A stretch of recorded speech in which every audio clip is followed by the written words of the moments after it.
La digue et les dispositifs de canalisation de la Brassière qui l'ont précédée ont joué un rôle important dans l'histoire de Roquemaure. En considérant la topographie des lieux, il est possible de formuler une hypothèse sur l'évolution du paysage à cet endroit sur le long terme.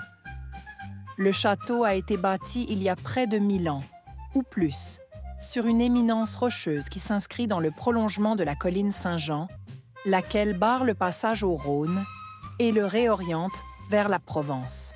D'une certaine manière, cette digue réunit le rocher du château à la colline Saint-Jean.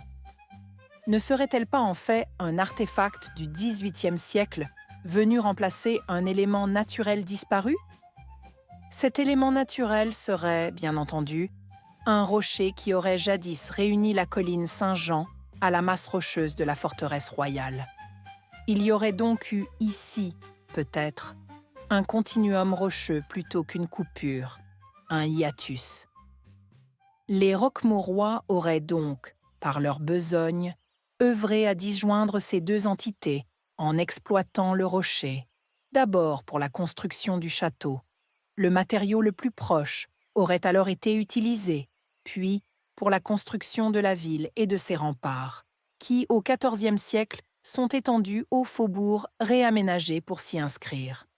En agissant ainsi, ils se sont également procuré un accès à la Brassière du Rhône, où il était plus facile d'établir un port. Cette opportunité a pu alimenter l'effort de destruction de la barrière rocheuse ou tout au moins la volonté de la parachever.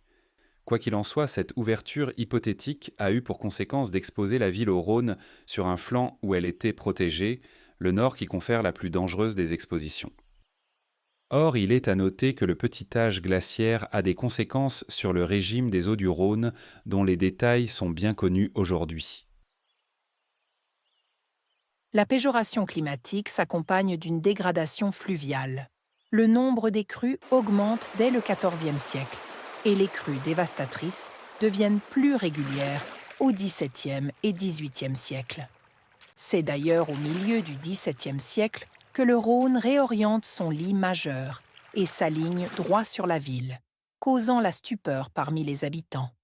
À partir de là, la ville n'aura de cesse de construire des ouvrages hydrauliques pour contenir le fleuve ou, plus modestement, pour se mettre à l'abri des dégâts les plus graves.